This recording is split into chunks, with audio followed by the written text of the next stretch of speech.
కోసం కొట్లాడడం కాదు కదా అధికారంలో ఉన్నప్పుడు. కనీసం అధికారంలో ఉన్నప్పుడు ప్రత్యేక హోదా అన్న ఊసే లేకుండా చేశారు. ప్రత్యేక హోదా మన ఆంధ్ర రాష్ట్రానికి ఊపిరి లాంటిది. ప్రత్యేక హోదా వస్తే ప్రతి నియోజకవర్గంలో కనీసం 50 నుంచి 100 కొత్త పరిశ్రమలు వచ్చే అవకాశం ఉంది, అభివృద్ధి జరిగే అవకాశం ఉంది, మన బిడ్డలకు ఉద్యోగాలు వచ్చే అవకాశం ఉంది. అలాంటిది నిన్న మేనిఫెస్టో ప్రవేశపెడుతూ ప్రత్యేక హోదా గురించి ఎందుకు మాట్లాడలేదు అటు జగన్మోహన్ రెడ్డి గారైనా చంద్రబాబు గారైనా అని ప్రశ్నిస్తున్నాం. ముఖ్యంగా ప్రజలకు అకౌంట్ ఫర్ చేయాల్సింది ప్రభుత్వం. ప్రభుత్వం అధికారంలో 5 సంవత్సరాలుగా జగన్మోహన్ రెడ్డి గారు ముఖ్యమంత్రిగా అధికారంలో ఉన్నారు. మరి కాంగ్రెస్ పార్టీ ప్రశ్నిస్తుంది, అధికారం ఉండి కూడా మీరు మేనిఫెస్టోను ఎందుకు అమలు చేయలేదు?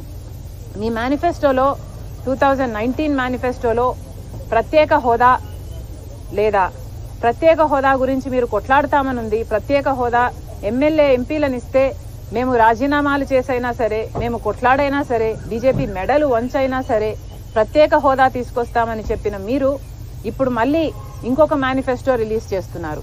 మరి పోయిన మేనిఫెస్టో కథ ఏమిటి? పోయిన మేనిఫెస్టో మీరు నిలబెట్టుకునే సత్తా మీకు లేకపోతే మరి ఇప్పుడు కొత్త మేనిఫెస్టో నిలబెట్టుకుంటారు అన్న నమ్మకము మీరు ప్రజలకు ఎక్కడిస్తున్నారు?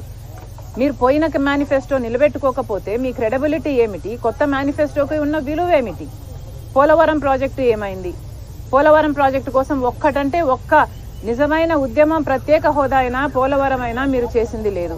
పోనీ అమరావతి అయినా, పోనీ క్యాపిటల్ సిటీస్ అయినా 3 అన్నారు. 3 ఒక్కటైనా కట్టారా? కనీసం ఈరోజు ప్రజలు తలెత్తుకొని చెప్పుకునేటట్టు ఒక క్యాపిటల్ సిటీ కూడా ఆంధ్ర రాష్ట్ర ప్రజలకు లేదు అంటే ఇది అవమానం కాదా? పోయిన మేనిఫెస్టోలో మీరు పెట్టిన అంశాలు పూర్తి మద్యపాన నిషేధం. మరి పూర్తి మద్యపాన నిషేధం మీరు ఎందుకు చేయలేదు? పూర్తి మద్యపాన నిషేధం చేయకపోతే మేము ఎలక్షన్లో కూడా ఓట్లు అడగము మళ్ళీ నెక్స్ట్ టైం వచ్చి అని చెప్పిన మీరు మేనిఫెస్టోలో పెడుతున్నాం మేము అని చెప్పి, మేనిఫెస్టో అంటే మాకు బైబిల్తో సమానము, ఖురాన్తో సమానము, భగవద్గీతతో సమానము అని చెప్పిన మీరు ఈరోజు మేనిఫెస్టోలో మీరు చెప్పిన మాట నిలబెట్టుకోకపోగా ఇప్పుడు మళ్ళీ కొత్త మేనిఫెస్టో రిలీజ్ చేస్తుంటే మరి పాత మేనిఫెస్టోకు మీరు విలువ ఇవ్వకపోతే మీ కొత్త మేనిఫెస్టోకు ప్రజలు ఎందుకు విలువ ఇవ్వాలి అని కాంగ్రెస్ పార్టీ ప్రశ్నిస్తుంది.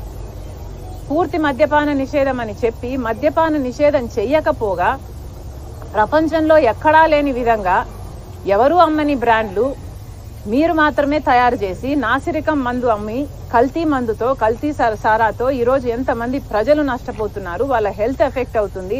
మన రాష్ట్రంలో 25% మంది ఎక్కువ ఈ మద్యం తాగి లివరు, కిడ్నీలు చెడిపోయి చచ్చిపోతున్నారు. మరి వీటన్నిటికీ ఎవరు సమాధానం చెప్పాలి? పూర్తి మద్యపాన నిషేధం అని చెప్పిన మీరే, మీ సర్కారే ఈరోజు మద్యం అమ్మే స్థాయికి దిగజారింది అంటే మరి మీకైనా మీ మేనిఫెస్టోకైనా ఏమి క్రెడిబిలిటీ ఉంది అని కాంగ్రెస్ పార్టీ ప్రశ్నిస్తుంది. ఈరోజు జాబ్ క్యాలెండర్ గురించి పోయిన మేనిఫెస్టోలో మీరు చెప్పిన అంశము ప్రతి జనవరిలో సంక్రాంతి ఎలా వస్తుందో జాబ్ క్యాలెండర్ కూడా అలా వస్తుంది అని మీరు చెప్పారు 5 సంవత్సరాల క్రితం. మరి దాని మాట ఏమిటి? జాబ్ క్యాలెండర్ ఒక్కటి కూడా 5 సంవత్సరాలు గడిచింది, 5 సంక్రాంతులు గడిచాయి, కానీ జాబ్ క్యాలెండర్ మాత్రం ఒక్కటి కూడా రాలేదు. మరి మీరు ఏం సమాధానం చెప్తారు? 2,30,000 ఉద్యోగాలు ప్రభుత్వ శాఖల్లో ఖాళీగా ఉన్నాయని మీరే చెప్పారు 5 సంవత్సరాల క్రితం. ఆ ప్రభుత్వ శాఖల్లో ఉన్న ఉద్యోగాలను మీరు ఇప్పటికీ భర్తీ చేయలేదు. ఆ ప్రభుత్వ శాఖల్లో ఈ రోజు వరకు కూడా అవే ఉద్యోగాలు 2,25,000 ఉద్యోగాలు ఇంకా ఖాళీగానే ఉన్నాయి. మరి దానికైతే ఏమిటి? మరి బిడ్డలకు ఉద్యోగాలు ఎందుకు ఇవ్వటం లేదు? మీ కార్యకర్తలకు మాత్రం వాలంటరీ ఉద్యోగాలు ఇచ్చి అవి ప్రభుత్వ ఉద్యోగాలుగా చూపించి మభ్యపెట్టే ప్రయత్నం చేస్తున్నారు అంటే ఇంతకంటే దిగజారుడు రాజకీయం ఇంకొకటి ఉందా? డిఎస్సి నోటిఫికేషన్లు మీరే చెప్పారు 23,000 టీచర్ ఉద్యోగాలు ఖాళీగా ఉన్నాయి. మరి 7,000కే ఎందుకు ఇస్తున్నావు చంద్రబాబు, సిగ్గులేదా అని మీరు తిట్టిన రోజు ఉంది 5 సంవత్సరాల క్రితం. మరి అదే టీచర్ ఉద్యోగాలు 23,000 ఉద్యోగాలు ఈ రోజు వరకు కూడా ఖాళీగా ఉన్నాయి. మరి మీరు ఎందుకు భర్తీ చేయలేదు 5 సంవత్సరాలుగా? ఇప్పుడు ఎలక్షన్లకు 2 నెలలు ఉందనంగా మీరు 6,000 డిఎస్సి టీచర్ ఉద్యోగాలతో ఒక దగా డిఎస్సి ఇచ్చారు. మరి ఇది బిడ్డలను మోసం చేయడం కాదా? దీనికి ఏం సమాధానం చెప్తారు? మీ మేనిఫెస్టోలో పోయినసారి మీరే ఈ విలువ ఇవ్వకపోతే మీరు పెట్టిన అంశాలకు మీ కొత్త మేనిఫెస్టోకి ఏ విలువ ఉంటుంది, మీరు ఏ క్రెడిబిలిటీ ఉంటుంది అని కాంగ్రెస్ పార్టీ ప్రశ్నిస్తుంది. రాజశేఖర రెడ్డి గారు తలపెట్టిన జలయజ్ఞం ప్రాజెక్టులు.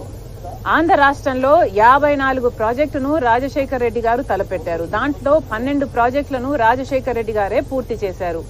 మిగిలినవి 42 ప్రాజెక్టులు అని మీరే 5 సంవత్సరాల క్రితము నవరత్నాలలో భాగంగా అన్ని ప్రాజెక్టులను పూర్తి చేస్తాము, 1,00,000